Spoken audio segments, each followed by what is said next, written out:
ನಮಸ್ಕಾರ. ಯೋಚ್ನೆ ಮಾಡಿ, ಬರೀ ಬಿಸ್ನೆಸ್ ಮಾಡೋಕೆ ಅಂತ ಬಂದ ಒಂದು ಪ್ರೈವೇಟ್ ಕಂಪನಿ ಇಡೀ ದೇಶವನ್ನೇ ತನ್ನ ಕಂಟ್ರೋಲ್ಗೆ ತಗೊಳ್ಳೋಕೆ ಸಾಧ್ಯನಾ? ಹೌದು, ಸಾಧ್ಯ. ಇದು ವೆறுಂ ಇತಿಹಾಸದ ಪಾಠ ಅಲ್ಲ, ಬದಲಾಗಿ ಕುತಂತ್ರ, ಮಹತ್ವಾಕಾಂಕ್ಷೆ ಮತ್ತೆ ನಂಬಿಕೆ ದ್ರೋಹ ಎಲ್ಲ ಸೇರಿರೋ ಒಂದು ರೋಚಕ ಕಥೆ. ಈ ಪ್ರಶ್ನೆ ಕೇಳೋಕೆ ಸಿಂಪಲ್ ಅನ್ಸ್ಬಹುದು, ಆದ್ರೆ ಅದರ ಉತ್ತರ ಅಷ್ಟು ಸುಲಭ ಇಲ್ಲ. ಜಸ್ಟ್ ಸ್ಪೈಸಸ್ ಅಂದ್ರೆ ಮಸಾಲೆ ಪದಾರ್ಥಗಳ ವ್ಯಾಪಾರಕ್ಕೆ ಬಂದವರು ಇಡೀ ಸಾಮ್ರಾಜ್ಯವನ್ನೇ ಆಳೋ ಲೆವೆಲ್ಗೆ ಹೇಗ್ ತಲುಪ್ತ್ರು? ಬನ್ನಿ ಇದ್ರ ಹಿಂದಿನ ಕಥೆಯನ್ನ ಒಂದೊಂದಾಗಿ ಬಿಡಿಸಿ ನೋಡೋಣ. ಇದೇ ಪ್ರಶ್ನೆಯನ್ನ ಇನ್ನೊಂದು ರೀತಿ ಕೇಳೋದಾದ್ರೆ, ನಮ್ಮದೇ ರಾಜರನ್ನ ಬ್ರಿಟಿಷರು ಹೇಗೆ ಮರಳು ಮಾಡಿದ್ರು? ಅಷ್ಟೇ ಅಲ್ಲ, ಅವರಿಂದಾನೇ ಬಿಸ್ನೆಸ್ ಮಾಡೋಕೆ ಪರ್ಮಿಷನ್ ಕೂಡ ಹೇಗೆ ಪಡ್ಕೊಂಡ್ರು? ಇದೇ ಪ್ರಶ್ನೆ ನಮ್ಮ ಇವತ್ತಿನ ವಿಶ್ಲೇಷಣೆಯ ಫೋಕಸ್.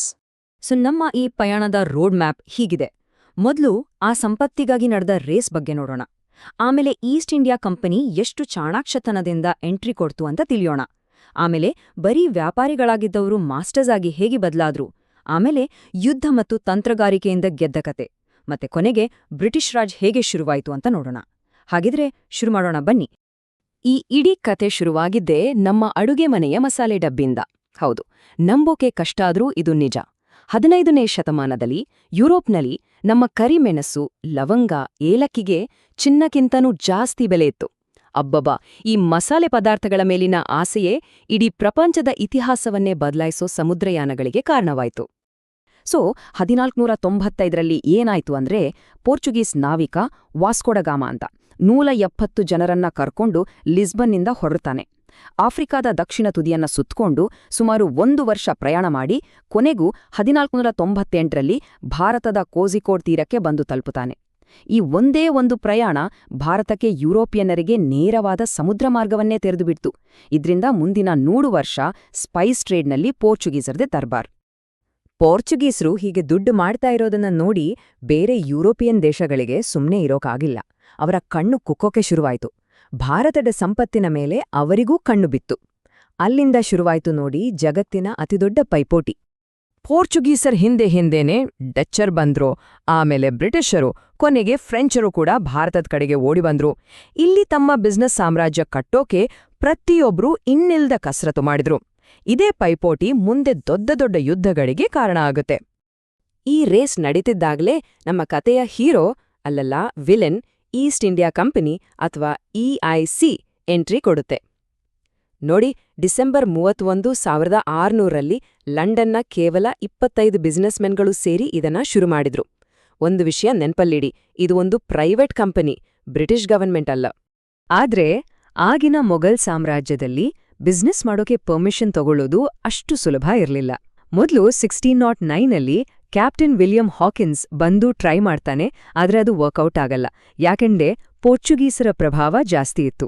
ಆದ್ರೆ 1615ನಲ್ಲಿ ಸರ್ ಥಾಮಸ್ ರೋ ಅಂತ ಒಬ್ಬ ಬರ್ತಾನೆ.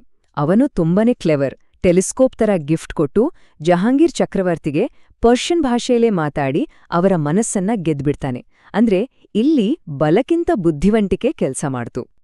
ಈ ಪರ್ಮಿಷನ್ ಸಿಕ್ಕಿದ್ದೇ ತಡ, ಅದೇ ಒಂದು ದೊಡ್ಡ ಟರ್ನಿಂಗ್ ಪಾಯಿಂಟ್. ಇಲ್ಲಿಂದ ಮುಂದೆ ಈಸ್ಟ್ ಇಂಡಿಯಾ ಕಂಪನಿಯ ಅಸಲಿ ಮುಖ ಹೊರಗ್ಬಂತು. ಅವರ ಗುರಿ ಬರೀ ವ್ಯಾಪಾರ ಮಾಡೋದಾಗಿರ್ಲಿಲ್ಲ, ಬದಲಾಗಿ ನಿಧಾನಕ್ಕೆ ರಾಜಕೀಯ ಶಕ್ತಿಯನ್ನ ಹಿಡಿದು ಭಾರತದ ನೆಲವನ್ನೇ ಕಂಟ್ರೋಲ್ ಮಾಡೋದಾಗಿತ್ತು. ಅವರ ಪ್ಲಾನ್ ನೋಡಿ ಎಷ್ಟು ಸಿಸ್ಟಮ್ಯಾಟಿಕ್ ಆಗಿತ್ತು. ಫಸ್ಟು ಟ್ರೇಡಿಂಗ್ ರೈಟ್ಸ್ ಪಡ್ಕೊಂಡ್ರು, ಆಮೇಲೆ ಕರಾವಳಿ ಪೋರ್ಟ್ಗಳನ್ನ ತಮ್ಮ ಕಂಟ್ರೋಲ್ಗೆ ತಗೊಂಡು ಕೋಟೆ ಕಟ್ಟಿದ್ರು. ಅದಾದ್ಮೇಲೆ ತಮ್ಮದೇ ಆದ ಒಂದು ಪ್ರೈವೇಟ್ ಆರ್ಮಿ ರೆಡಿ ಮಾಡಿದ್ರು. ಆಮೇಲೆ ನಮ್ಮ ರಾಜರ ನಡುವೆ ಇದ್ದ ಜಗಳದ ಲಾಭ ಪಡ್ಕೊಂಡ್ರು. ಕೊನೆಗೆ ಪೊಲಿಟಿಕಲ್ ಕಂಟ್ರೋಲನ್ನೇ ಕಮ್ಮ ಕೈಗೆ ತಗೊಂಡ್ರು. Step by step plan. ಇದು ಸಾಕಾಗಲ್ಲ ಅನ್ನೋ ಹಾಗೆ 1470ರಲ್ಲಿ ಇಂಗ್ಲೆಂಡ್ ರಾಜ 2ನೇ ಚಾರ್ಲ್ಸ್ ಒಂದು ಶಾಕಿಂಗ್ ನಿರ್ಧಾರ ತಗೋತಾನೆ. ಈ ಕಂಪನಿಗೆ ಭೂಮಿ ತಗೊಳ್ಳೋಕೆ, ಆರ್ಮಿ ಕಟ್ಟೋಕೆ ಅಷ್ಟೇ ಅಲ್ಲ, ಯುದ್ಧ ಮಾಡೋಕೆ ಕೂಡ ಪರ್ಮಿಷನ್ ಕೊಟ್ಬಿಡ್ತಾನೆ.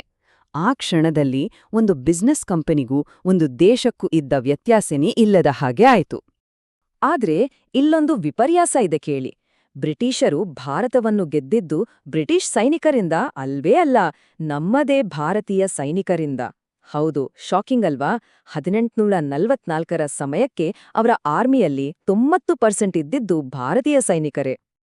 ಈಗ ಒಂದು ಬಲಿಷ್ಠ ಸೈನ್ಯ ಕೈಯಲ್ಲಿದ್ದ ಮೇಲೆ ಕಂಪನಿ ತನ್ನ ಮುಖವಾಡವನ್ನ ಪೂರ್ತಿಯಾಗಿ ಕಳಚಿ ಬಿಸಾಡ್ತು. ತನ್ನ ಎದುರಾಳಿಗಳನ್ನ ಮುಗಿಸಿ ಭಾರತದ ರಾಜ್ಯಗಳನ್ನ ಒಂದೊಂದಾಗೆ ವಶಪಡಿಸಿಕೊಳ್ಳೋಕೆ ನೇರವಾಗಿ ಯುದ್ಧಕ್ಕೆ ಇಳಿತು. ಭಾರತದ ಇತಿಹಾಸದ ಒಂದು ಕರಾಳ ದಿನ ಅಂದ್ರೆ ಅದು 1757ರ ಪ್ಲಾಸಿ ಕದನ. ಯಾಕಂದ್ರೆ ಇಲ್ಲಿ ಕಂಪನಿ ಯುದ್ಧ ಮಾಡಿ ಗೆಲ್ಲಲಿಲ್ಲ, ಬದಲಾಗಿ ನಂಬಿಕೆ ದ್ರೋಹದಿಂದ ಗೆದ್ದಿತು.